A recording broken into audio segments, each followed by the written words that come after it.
Day 13 ko po ngayon. Guess what? Day 13. Ganun pa rin. Pagod pa rin.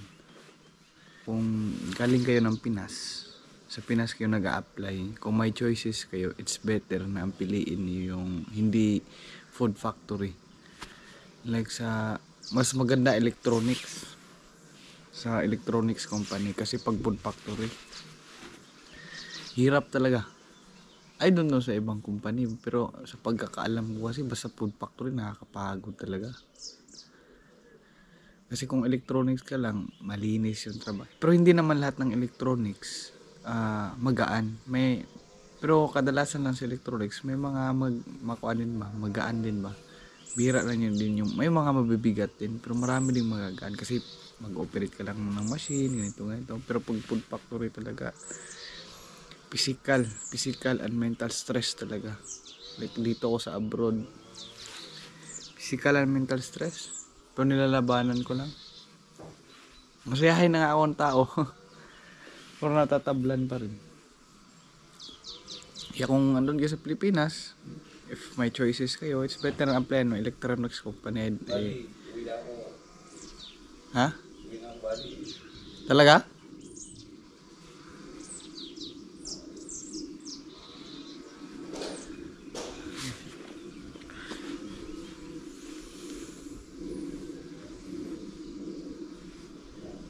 Uwi na daw siya ng Pinas. Hindi ko pakita sa inyo yung mukha.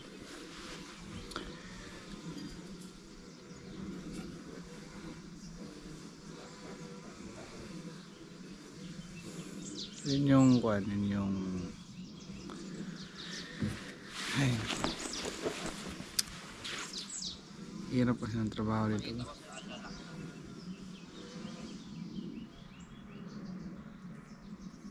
Kaya hirap ng trabaho namin. Kaya hindi ako magtataka kung may uuwi ng Pilipinas. Pero nakakalungkot na kasi mga batch ko ba. Siyempre ganito. But that's life. We don't have a choice. We don't have control sa mga talaga. Laban lang din. So yun yung back topic. Electronics yung piliin nyo. Kasi kung food factory, magsisisi kayo. Bro, sa mga nag-apply naman nasa Pilipinas na ma-assign sa food factory, wag naman kayong wag din kayong kabahan. Para lang to sa awareness lang to sa mga nasa yung mga nag-a-apply ba. Kasi ako ngayon food factory kasi ako kinakaya ko naman siya. Depende na lang sa mindset na lang. Pero kaya naman. Pero kung andun ka pa sa Pilipinas, nag-apply ka pa, it's better na machine operator yung applyan mo o yung food factory. Kasi ito na yung hiring, food factory na lang. Wag machine operator.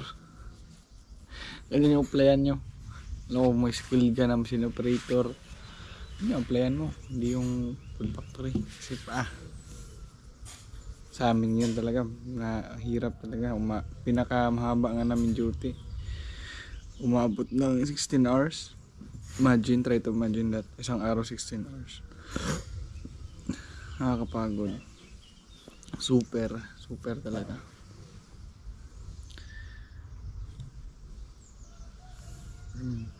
Pero may mga may mga bagay kasi ako hindi dapat sabihin dito sa vlog kasi alam niyo yun yung parang may kahit ilan kasi may nakakilala sa akin kahit nga nung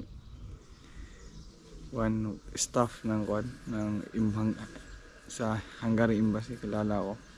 So I should be careful sa pananalita ko kasi may mga siyempre may mga content creator na baka may maapakan ako ganito, pero wala naman kasi yung content ko lang naman daily vlog, ganyan lang naman yung content ko.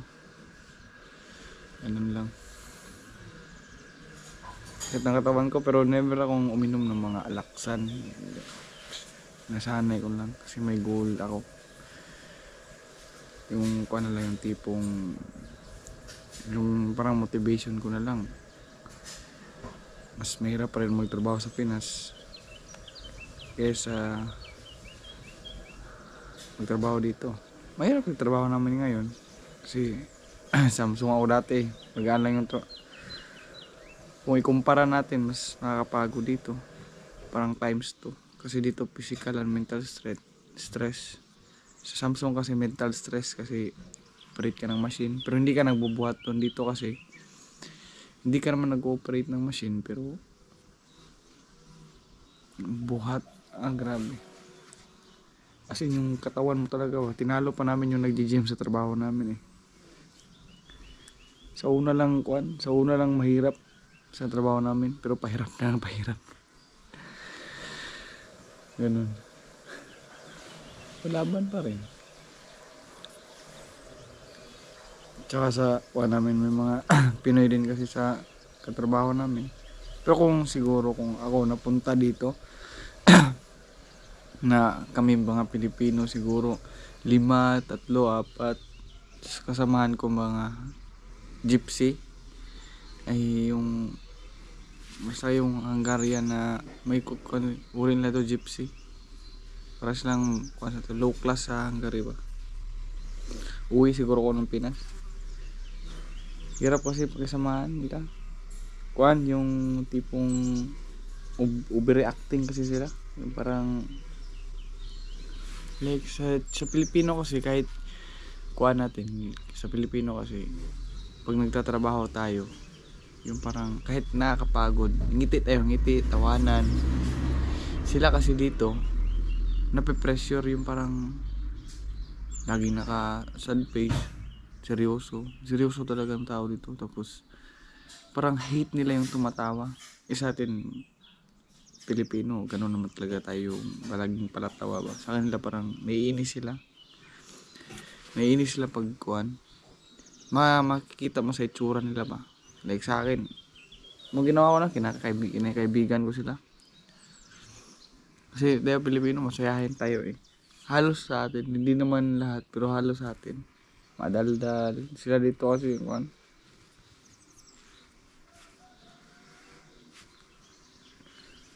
lang. Sa amin ngayon, daming absent sa morning shift. Sa dalawa. Mga tatlo ang absent ngayon.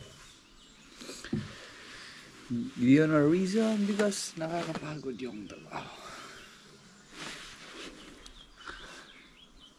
Sa akin, day 13 ko na ngayon. Go pa rin. Hindi pa ako absent. Walang absent, walang susuko. Diba? Walang susuko. Duty pa rin ng duty kahit masakit sa likod. Masakit sa likod na. Dito. Yung motivation ko na lang 2 days na lang rest day na. Ganun na lang. 3 days na lang rest day na. Ganun na lang. Pag rest day. Pero pag rest day naman, hindi ako yung tipo nakakatulog agad. So, ito, may nagpapa-shoutout pala. Shoutout natin. Sa mga nag-a-apply dyan, apply lang din kayo hanggang sa matanggap kayo. Kaya yan. Then, I would like to thank sa mga followers ko sa Facebook. Lalo na especially sa subscribers ko sa YouTube. Kasi sa YouTube lang tayo kumikita eh. Pero hindi pa ako naka-receive ng money. No money muna.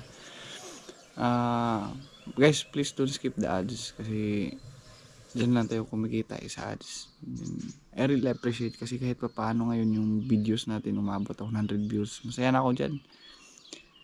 Time will come na abot din tayo sa 1,000 views, 2,000 views, 5,000 views. Ngayon, konti lang kasi we're building some audience. Ganun ba?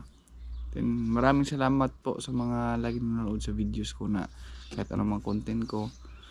Chilling my daily vlogs here in Hungary, in Europe na nanonood kayo lagi ba. So lalo sa mga nagla-like, I really appreciate for those always commenting my video. So shout out po natin may nag-comment kasi sa Facebook ko, si Roberto Taberao. Boss, good morning. Followers niyo po ako sa FB mula nung nasa Pinas pa ako. Hanggang ngayon na nasa Hungary na din ako. Wow. Pa-shout out po kami. Shoutout kay Jomar Galin, Adrian Gabardor, tsaka po si At ako po, Roberto Tabirao Jr. Maki-shoutout na din po ang asawa ko na si Elaine Hazel Sapi na nasa Saudi din po. So nakakatuwa, no? Shoutout sa iyo, Mr. Roberto Tabirao. Mungang. Yung tawag ko sa mga followers ko, Team Mungang. So, alam yun, sa kahit kunting video lang natin, kasi hindi naman talaga ako yung tipong, yung tawag nitong information vlogs pa na dito kayo mag-apply before, dito kayo mag-apply, may available dito ng trabaho, dito ganito, bakante. Hindi ganun. Share lang akong daily vlog. May mga nai-inspire ako na andyan sa Pilipinas. Ngayon hanggang sa nandito na rin sa Hungary. So, nakakatuwa. Then, shoutout kay MJ Ricacho. Shoutout kay Ate MJ Ricacho. Si Ate MJ Ricacho po, katrabaho ko po sa company ko po dito sa Hungary. Thank you for always watching and for commenting. I really appreciate that, ate. And God bless. So, yun lang naman guys. Yun naman yung ganito na lang yung vlog ko kasi pag uwi ko hindi na ako nakakapag-vlog. So, yung ginagawa ko tuwing umaga ako nang vlog. So, this is my day 13 ngayon. So for those people that who haven't subscribed to my YouTube, please subscribe to my YouTube, Edmond Chavez Vlogs, Facebook, Edmond Chavez Vlogs, and also I have also second Facebook page, The Adventure of Edmond Chavez Vlogs. Diyan po ako nag-upload ng daily vlogs, and TikTok, Instagram, Edmond Chavez Vlogs. And I am really sorry for those who are I'm sorry for those mga kalimutan ko. I'm sorry for my foreign viewers kasi in my I think 1 week, I think almost 8 videos that I already make that no English subtitles because I don't have time to edit. I don't have enough time to put some subtitles on my videos, but maybe on Saturday and Sunday I can put English subtitles, but during weekdays I cannot put because it's very hard to edit. I work for 14 hours, 15 hours, 16 hours, 12 hours, so I even don't enough sleep.